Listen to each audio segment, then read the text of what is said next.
What's up, everybody? Welcome back to the THINKSPACE podcast. Give yourself a second, check in with yourself, take a deep breath, and just really acknowledge where you're at in this holiday haze. I think that these 2 weeks, they happen and it's a mix of like busyness, reflection, intention setting, family time, lots of chocolate, and also just a lot of excitement for what's to come. And I think that the end of the year always brings such different energy for different people, but I wanted to share some things that are different for me at the end of the year this time in comparison to previous years. So this year I actually had a minor concussion on the 18th of December. And it was really interesting because prior to that, life was already showing me like, hey girl, you gotta slow down. Like, I want to tell you something, but you're not going slow enough for you to catch it. And, you know, I was trying to do my version of slowing down, but life literally slapped me upside the head and put me in bed. And that slowed me down so much to a point where all I've done is rest, eat, spend time with my family, and just relish in all of the beautiful human beings who have shown up for me in these past 2 weeks, as well as really let go of this angst in my heart and in my spirit. Now, as an entrepreneur, as a creative, as somebody who is really ignited by building beautiful things in the world, I think it's hard to rest as a hyper achiever, right? Now, I'm somebody who definitely is very invested in my daily well-being, and I was kind of surprised at how much I crashed, you know? But here are a few things that I just want to share with you before we get into the episode. One, I really want you to ask yourself, what is one thing I really, really loved doing and creating in this past year? And why and how did it expand me? What was the benefit of it? What was the payoff? And what was the cost of it, right? Everything has a cost and a payoff. Two, I want you to ask yourself, what cost me too much of my peace? What did I not enjoy doing? And what did I perceive for it to be for me in comparison to what it actually was? So what this is doing is this is letting you know, like, hey, this creative pursuit was really expansive and explorative for me, and it called me forward. In comparison to this creative pursuit, maybe it got me some money or it got me where I needed to go, but it didn't feed my soul or my spirit. So how do I do less of that and more of the other in the year to come? And that's good for you to just have an understanding and a knowing of, okay, what am I working with? And once you have that, I want you to ask yourself, what am I no longer willing to tolerate? Now, this is not from other people. This is a you versus you type question, okay? What are you no longer willing to tolerate when it comes to yourself? Is it sleeping in, hitting the snooze? Is it getting up and going right away? That's actually one of mine, right? Like these past 2 weeks have shown me like, I wake up and I'm at the gym within 30 minutes. And at one point in my life, that was really helpful and really served me. In comparison to now, that's not actually serving me anymore. Cool. Needed a concussion to get there, but I'm glad I did. So I want you to really ask yourself, like, what am I no longer willing to tolerate from myself? I know y'all are inundated with questions right now, but share them with me on Instagram. I would love to hear your reflections. And I'm really excited to share some changes that are coming to the podcast as well. We are going to be doing solo episodes, so you and I will be hanging out a lot more. We're going to be doing one solo episode per month. So you're still going to get great, amazing guest interviews. We actually have some freaking amazing ones coming up. However, we're going to sit and we're going to get connected and we're going to chat once a month at the end of every month and really get to know each other. So I'm super pumped for that. And in today's episode, we're actually double clicking on some amazing conversations that we've had with previous guests. These are parts of the episode that I'm like, yo, rewind. I want to listen to it again. And I really want to simmer in the sauce. So if you're ready, open up and let's get curious. You know, it's funny. Yesterday I was in the shower and I was thinking, like, I feel like I'm in this season right now where what was, what is not.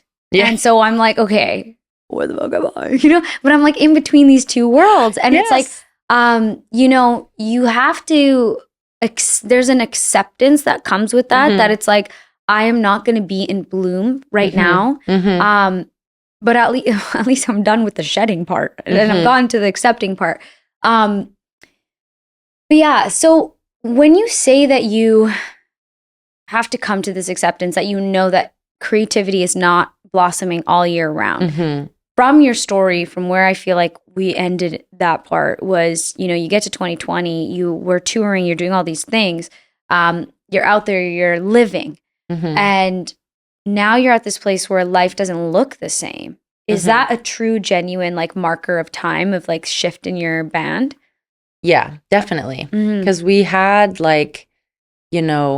we had some kind of different seasons even within the band. And like in 2019, we went through like a quieter time because my partner and I had split up at the time and he's also in the band. And so that was, we were trying to navigate what was going on. But then we got back together and then we got back together just in time for the pandemic. And so it was just kind of like unfortunate because we were really ramping back up again. We had all these tours booked and into 2021 and we had to cancel everything. And when you're left with this like sudden realization of like, oh, I lost momentum and it took so much of my energy to build the momentum back up again. And now we've lost momentum again.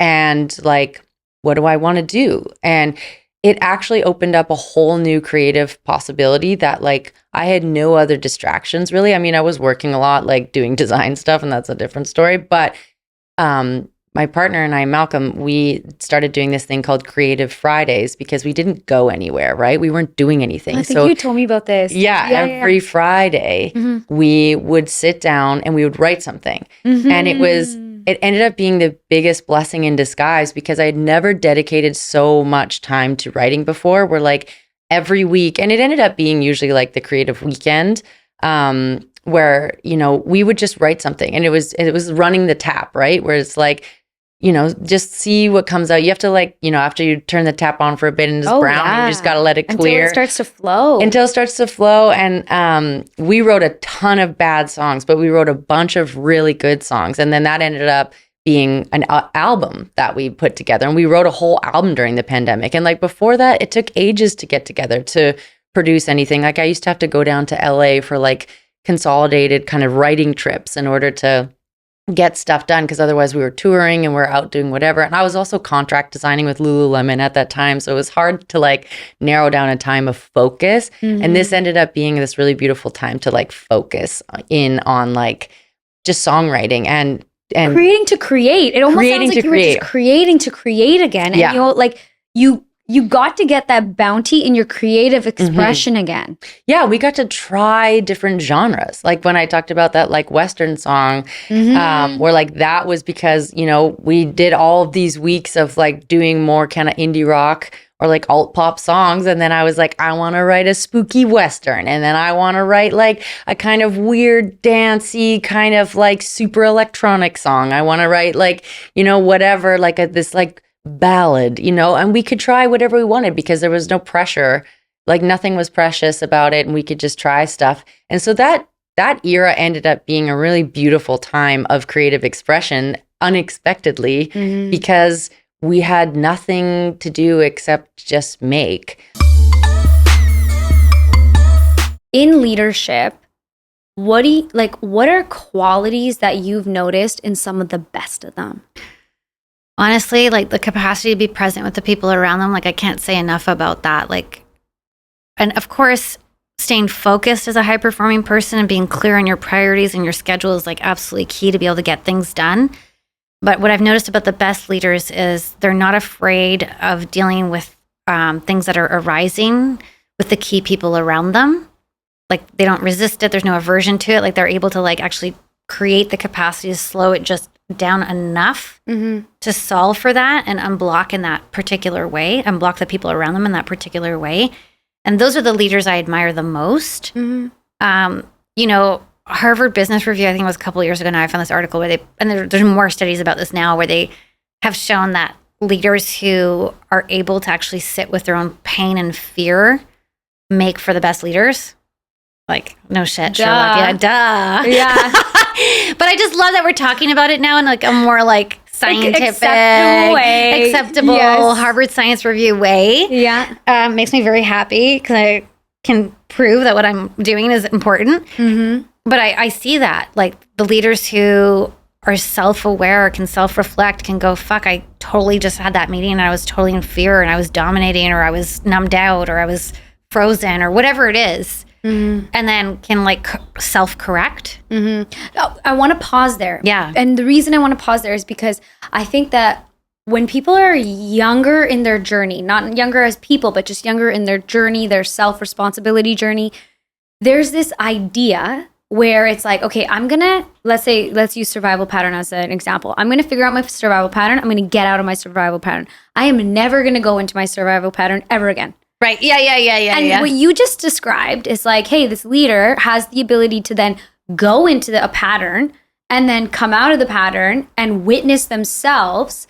And then they kind of coach themselves through it. Yeah. So what would you say to the person who is just starting to be on their self-awareness journey, or maybe they've been on it for a while, but their muscles in it are not that strong yet?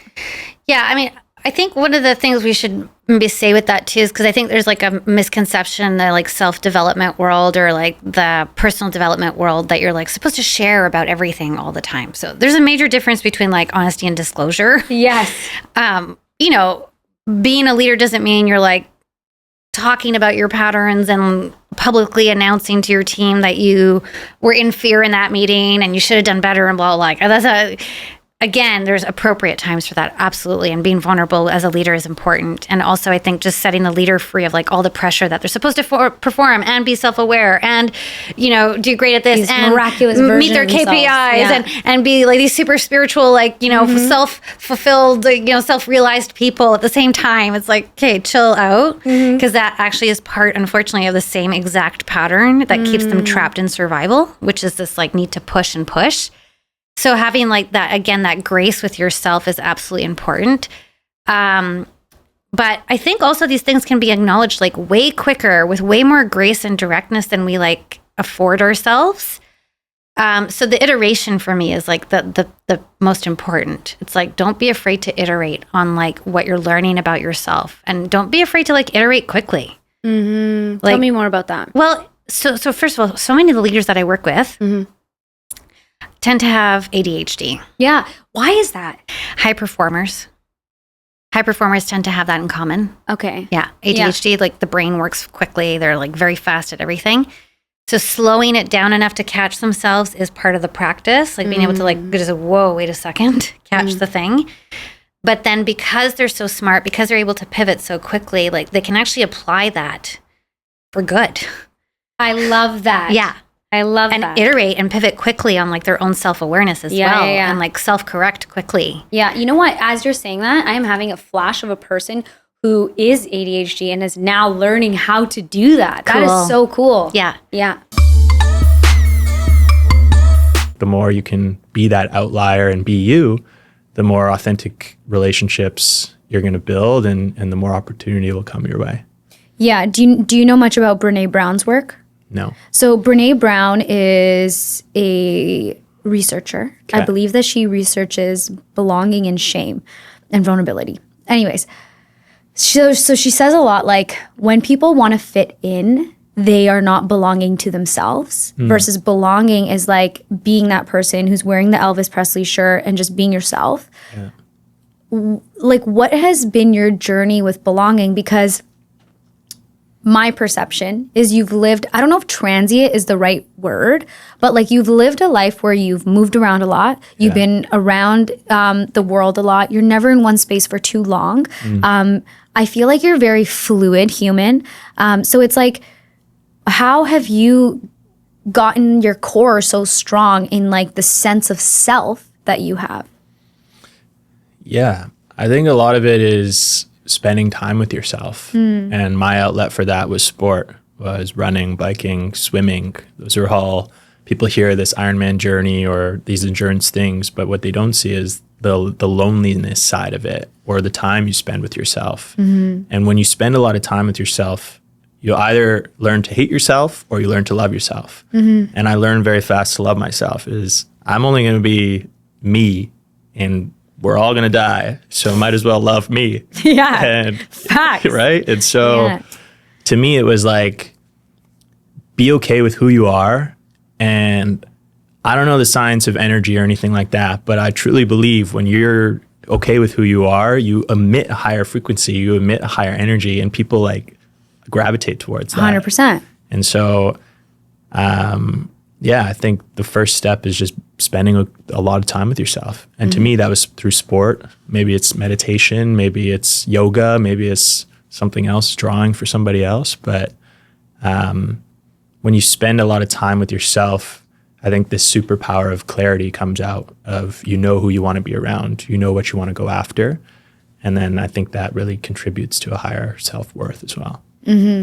When you used to spend time with yourself early in your journey versus time with yourself now, like what are some of the stark differences? Yeah, I mean, I think early in my journey, it was mostly training. So training for an objective, but now like it's an intention. And so I think the difference is intention. Intentionality is I choose to spend time by myself and choose to slow down, or I'll go for a dinner by myself, which I think is scary for a lot of people. And maybe a couple of years ago, that would have been scary for me too. But I kind of love the challenge of being like, okay, I'm going to leave my phone at home and go and walk to a coffee shop in the morning and like just spend time 30 minutes by myself before the day starts. Okay. I think a thread that you've said a lot inadvertently is your relationship with fear. So from what I hear and understand, is you're very welcoming to the sensations of fear. And almost like you're a little menace and you're like, what's up, fear? I'm gonna fuck with you. You're not gonna fuck with me. Yeah. That's the vibe I get. So it's like, when you think of fear, like, what is your relationship with it? And how do you I don't know if overcome it's the right word for you, or how do you work with it? Yeah, I think fear for me is probably the opposite than a lot of people. Like I see fear or hear fear, and to me that's like an invitation to go in that direction. And instead of running away from it, it's like, I'm going to go and face it. And I don't know why this analogy came to me, but have you ever heard this analogy of like the bulls and the cows? When a storm's coming, all the cows run away from the storm, but the bulls will like turn around and face it and run into it. And the idea is like, whatever your storm is, if you keep running away from it, you're just going to have to deal with it longer. It'll eventually catch you. But if you can be the bull and turn around and go right into it, it'll pass sooner and you'll get through it faster, right? It's like fears will catch you eventually. So the sooner you can face them, the faster you can get through them. And so I've always just looked at fear as this invitation to turn to that direction. Fear of picking up the phone and trying to fundraise for my project. Fear of speaking in front of a group of people for the first time. It's like, these are invitations for growth. And that's just been my mindset around it. Yeah, it almost sounds like it's like an invitation for your intuition too. Your intuition is guiding you to go here. Yeah. Yeah. Like you're somebody who's willing to pull up your socks and just get the job done. But now you're reaching a whole new freaking level of it. Like, what are you doing to get yourself through those thoughts and through that like edge of like, fuck, I have so much more on my plate? Yeah, I would say my family, I have a really strong support system, my family and my friends. And they are like the constant around me for sure. And there's something that like my dad mentioned to me one of the days when I was collapsed in my garage crying, and I'm actually crying on the phone to him. And he was like, and he said, he's like, you have to stay in Jaradikala. And it's something that like in the Sikh religion, it's like, you have to have this like constant state of positivity. Is that you can't be like, I can't do this, I can't do this, I can't do this. You have to be like, I'm going to do it, I'm going to do this, I'm going to do this. So you can't be looking at the negative. You got to be looking at the positive, and then you got to just figure it out. and you got to just move forward and do that. And like, I think that's what really helped me, was just being able to like lean on my family, lean on my friends and my support system, but then have that in the back of my mind too, is that just got to keep swimming. Just keep swimming. Yeah. You know, okay. I love the translation there of like, is it constant state of positivity? Yeah. It's like, hopefully that's right. Yeah. You know what? It's like, it's in the realm. So but that's what I remember. Yeah. In there, you're like, I can't do this. I can't do this. I can't do this. I'm going to do this. I'm going to do this. You're playing with your ability. Yeah. So it's like, you know, you have the ability to create something dope. You know, you have the ability to create a splash. You know, you have the ability to create a beautiful space, and you are in charge of what you are in charge of. Yeah. Now you have all these other people, things that you can't control. Yeah. The external factors. Yes. So, okay. So as you start changing your mind frame, and you're like, okay, I'm going to do this. I can do this. Like, what changes and what shifts within you? Like, how does that manifest? What changes and what do you mean? Like, what changes in your approach? Like, how do you like stop coming home every day and crying? Yeah. You're like, I still cry. No. The way you just looked at me, I was like, bro, that ain't over. No, I think, yeah, definitely like one is that, you know, at the end of the day, no one's going to come and save you. And like, I'm not a damsel in distress kind of thing. And you have to, like, no one else is going to fix your problems for you. And there isn't going to be the savior kind of thing. And so you just have to figure it out and get the fuck to work. Yeah. Very, very true. It's true, though. That's the end. That's it. You know what it kind of makes me think about, like, is, and you tell me if you want to play here, but like, you have also, like, you're a big advocate of like the gym, working out, like really pushing yourself in your own limits. Yeah. Like, I almost want to ask you, like, what other ways did you challenge yourself to start to strengthen that muscle? Wait, what muscle though? Like the muscle that says, like, mindset? Yeah, your mindset. Yeah. Like, no one's gonna save you. Like, it's you versus you. Yeah, I would definitely say that, like, working out, and like my personal trainer, he was very much a proponent of that, was that like, no, like, if you want to like lose weight, or if you want to look a certain way, you have to put in the work. Like, there's no like magical pill that you can take kind of thing, or you can now, right? Now you but can. like, but you know what I mean? But Yeah. if you truly want to achieve the goals, even with that magical pill, like, you can take the magical pill, and then once your body gets to the place where you want it to, you have to meet that Maintain body. it. Yeah. Right? You have to maintain it. And if you can't, it won't work. Yeah. Yeah. Yeah. And so just like the work ethic, that's what it is. It's just putting in the work. That's what you have to do at the end of the day, regardless of what it is, whether it be your business, whether it be your personal relationships, or how you look, or what you want to achieve in life, is that you got to start today. And like, there's no like, oh, I'll like start like in the new year, like kind of thing. It's like, no, you start today and you put in the work. I'm not in my 20s anymore. I used to like pull all-nighters, and that stuff doesn't light me up like it used to. I used to love that. I used to love being like the Energizer Bunny, and like, you know, you just get things done. And I do think there's elements, you know, I can still tap into it for sure, but things shift, and now I'm, you know, learning about your nervous system, and I'm taking walks, and I'm taking walks. I love to journal now, which I did not see coming. So, I mean, that's just where I'm in this phase where I'm learning my ambition is changing, or maybe it's like it maybe is not always the driver. You know, it's not always in the driver's seat. But How have you navigated? I've cried a lot. I cry so much I cry. Yeah. all the time. Because it's a big difference. You know, I remember there was a season when I was a young entrepreneur, and I wouldn't call myself an entrepreneur at that point. I was just a young person trying to figure it out. Like, where I was so like down for the cause, will do anything, like you're saying, the all-nighters, but also where that, like, there was an ego to it. And I don't know if you had this, but like, I'm so busy. I'm working so hard. And now I'm like, fuck, my ego's like, I want to be the person who says, I'm chilling. Yeah. Well, doesn't it seem unfair though? Because I think it's an element of you've put in the hours and you've kind of like you've earned that.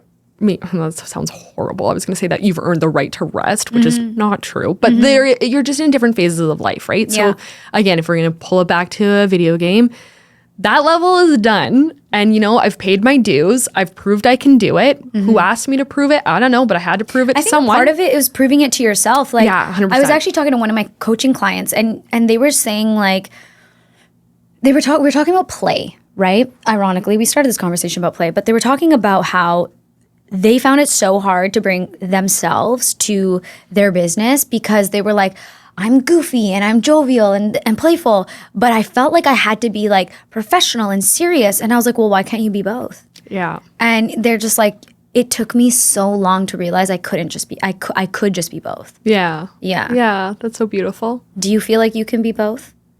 Well, exactly like we said at the beginning, where I was like, I don't know, I was probably 22 with this mentor I got assigned, and I was like, she had me write my values, and I was like, number 1, playfulness. Number 2, open-mindedness. I don't remember what the other ones were, and she was like, no, that's not a metric. Like, and I was like, that's so interesting. But I was like, okay, I think we're done here. Like, that was such an important part of my practice. The fact that you said we're done here, that makes me so happy because trust me, I wrote down a lot of values. I do this for a lot of people. And those are incredible, beautiful values. Isn't that's the most ironic test of it all? Yeah. I say my values and she's like, no. And I was like, okay. Okay, sorry, peace out, because these are my values. Yes. Like, oh my God. As you are navigating this new season of ambition, this new, I love that you say the video game because I'm always like, I always think of Mario eating the coins. Yeah. And I'm just like, I almost, the visual that I get for you is like you are walking towards the coin and then you're going to bulb up and then it's like you're on the new level, right? So like, in this new, and you forgive me if I'm wrong, you tell me if I'm wrong, but like at this new stage of your ambition and like whatever's coming next, like what are you excited about for in life right now? Yeah, I mean, I have a few new projects on the horizon that I'm excited about. And I think like we were talking about timelines or things like that, where I think a lot of the times we put the timelines and the deadlines on ourselves. And it's going to take the time that it's going to take. And until I'm like rested and can be ready to tackle these, which I think I am. Like, I do think the last 6 months I was like, okay, we need to slow down and, prioritize. We need to cry. Yeah. And I think that's because I was going against, like, it felt like I was going against the person I always was, but that person wasn't serving me anymore. That's where the tears. You outgrew yourself. Yeah. And that's okay. And I think that's, again, back to the video game. That's it's so humbling when you like graduate a level. Yeah. If you will, because you feel like you're on the top and you're like, okay, I'm ready for the next big thing. So you maybe take on more scope and take on new challenges and, push yourself harder. And then you're like, oh, I'm right. I'm a beginner again. And you have to reshift. So I think in this last year, I've definitely gone through a business shift. And with that, you have to figure out how to reorientate. Like my mom always says, like, there's that classic saying of like, your ceiling has now become your floor.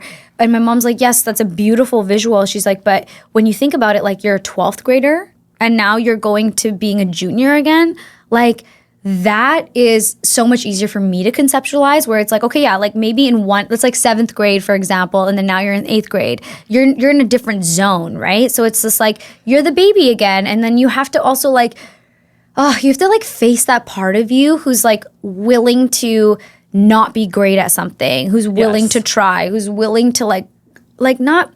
I don't know if it's overcoming fear. This is something that I'm like gnawing with in the background. Like, do we overcome fear, or do we just do we strengthen our courage and bravery muscles and do it anyways? And like, instead of fear driving the seat, like what if fear is just in the passenger? Yeah, because fear, you need fear. Yeah. I'm going to butcher this, but I'd heard somewhere that we're kind of wired to resist being uncomfortable. And so every day, like especially when you have these new tasks, you have to like kind of, I don't know, go against, yourself sometimes and get uncomfortable in order to do the next step. Like you're wired to just stay safe. And I think that is really hard sometimes to overcome, especially if you don't have coworkers or other people who are kind of doing what you're doing that you can speak to or talk to. And you have to like, I think entrepreneurship is just constantly looking yourself in the mirror and looking at all your like dark sides every day. It's literally personal development on crack. I feel like that's the tell of a good entrepreneur. Like how fast can you get up after losing your money or making the wrong decision or doing something that isn't going to work to then go and try to do the thing that will work to keep pursuing. And I think so many people they fuck up and then they get stuck. Yeah, it's true. I think just that thought alone is probably what stops 50% of people from actually going ahead and pursuing that. Yeah. It's just the thought of being like, oh, I just messed up a job, or I screwed this up and now I have to deal with that. I bet you a lot of people wouldn't even ever want to feel comfortable putting themselves in that situation. But it kind of goes both ways too, right? If you screw up, you got to get yourself out of it. But if you close like a great deal, or if you get a really good contract or something, you got to move on to the next just as quickly as when you just took that L, right? It's the same thing. Like if you're hung up on, I mean, it's good to celebrate the victories along the way for sure, but tomorrow's a new day. There will be another problem that comes up, and you just kind of have to keep moving through it. So I think it's super helpful though, of having people in your corner and on your team that are as committed as you are, right? So like the thought, like when we started this, again, we're just like, we have this new studio, we have to figure out how to do this. We'd be working there like 14 to 16 hours a day. And then we'd go bartend that night, be up until 3, 4 a.m. and be back at the studio at like 9 a.m. to do it all over again. Like me doing that by myself or him doing that by himself would probably be a lot more challenging, right? Yeah. If I'm like, okay, I'm going to bed at 4 a.m. I just worked in my bartending shift, but I know Graham's going to be there at 9 a.m. tomorrow. Well, I got to go be there at 9 a.m. too. So it's holding yourself accountable and holding each other accountable, but also being open to that, right? You have to want to enjoy that. A lot of people aren't willing to commit to that type of lifestyle and that type of responsibility. So I think there's a certain type of a person who it's one thing to like dream about it and like say all these things. It's another thing to actually go ahead and do that and actually enjoy doing that. Right? Yeah. Did you guys ever watch Shoe Dog? No. So Shoe Dog is, did you watch it? Yeah. It's a story about the founder of Nike, and there was a movie that was made about it. But my favorite part of that movie is the end scene, and he just like, his whole story happens. I won't tell you what happened, but like, his whole life happens, and then, he wakes up and it's raining, and he puts his shoes on and he goes for a run.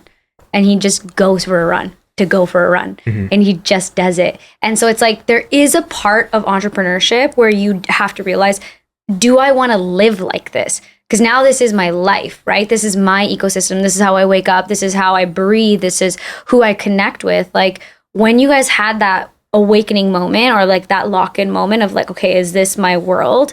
Did that feel natural and right? And did it make you just want to like double down and keep going for it?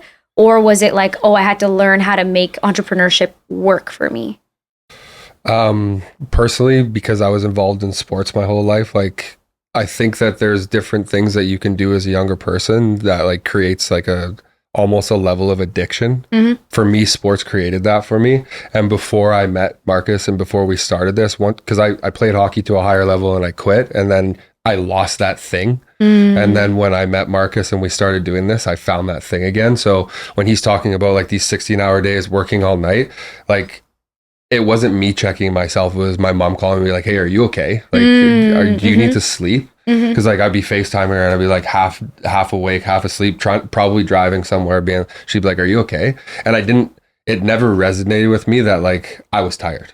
Because I was so excited all the time. So I think that like there's a line between like insanity and just being excited that like we understand better now, and we probably wouldn't put ourselves in that position again because we know it's also detrimental. But at the beginning, when you're in that scenario of like it's either you do it or nobody does it, and when you become addicted to it, it actually becomes enjoyable regardless of the amount of sleep, or if I have to go to work and then go back to work. Like the schedule, days just blend together. It's like blind ambition. Yeah. Right? Like when you have blind ambition, everything is a candy store, and you're just like, oh, fuck, I love this all. Yeah. And then you kind of get to a point where you're like, okay, I love this all. It's like my mom describes it as being in the sun. Yeah. You can go and be in the sun and it's fantastic, but then eventually you're going to get sunburned. Yeah. So you have to kind of recluse into the shade. Yeah. So like, is that the season that your guys are in right now, where you're learning how to like play both? I think our biggest challenge right now, because there's so much being thrown at us, is just understanding where our time is the most valuable. Because we could still work those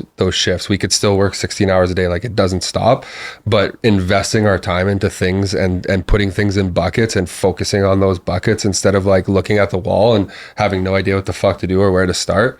I think that's our biggest challenge right now, because there is so many more exciting opportunities coming at us, and they're not all worth it. So like understanding like where our time is the most valuable, I think that's like the biggest step that we've probably made in the last year, of really like honing in on what's actually going to move things forward. Not just, oh, well, I like this idea, this makes me feel good. Yes, there's always has to be like a side to the creative output that like resonates with that. But at the end of the day, we're running a business, and starting another business and trying to scale a new business, that's the biggest thing. And still feeling that blind ambition. Like I know that I'm speaking for myself, but like when we went from in-house to now just solely focusing on Bronco, I felt like I got a new, like, just breath of life. Like there's something about like taking everything that we just learned that maybe it wasn't the most exciting, and like really putting it towards something that we see a future for, and like we can build something that really has value. Because in-house is a creative agency. There's really no value behind it other than like us as individuals running that and putting out what we put out. We're not irreplaceable, but it would definitely change the whole like all facets It's It's of our all business. reliant on you. Yeah. Where when Bronco, we're building something that's greater than us, that like we don't even need to be involved in, and that's exciting. And getting opportunities to work with bigger companies and really actually like putting everything into something where before, when we would do something, there was always like, oh, well, this is what we want to do, this is what we can afford to do. And now we're getting the opportunity to be like, this is what we're doing. We'll figure the money stuff out. Like, I mean, it's built in, but there's a certain like level of excitement personally for me that wasn't really there with in-house, because it's very repetitive. You're always doing the same thing. Now we're having a lot more fun. Yeah. Because we're building something for ourselves. We're not always doing something for somebody else. I was talking to a homie the other day, and he's like, well, how's everything going? I was like, well, imagine you were a songwriter and all you did was write songs and hits for somebody else, and you're an artist and you never put anything out yourself. Yeah. Like, we're finally putting something out ourselves, which is super exciting. Thank you so much for listening. If you want to dive a little bit deeper with the family over here at ThinkSpace and Self Hired, connect with me on social at I am Summan Kandola. That's IAMSUMMANKANDOLA on Instagram, as well as Self Hired on Instagram. Send this to a friend. You have no idea how much it helps the show grow, and it's honestly one of the best ways to get deep with somebody that you know and love. Hit us with a subscribe on YouTube for the visual experience, and be sure to subscribe on whatever platform you're listening to now. It helps the show grow significantly. As well as, if you have some thoughts, leave us a review and take the conversation to the next level by DMing me. I love hearing your thoughts. Thank you so much, guys. I love you, and I'll see you next time.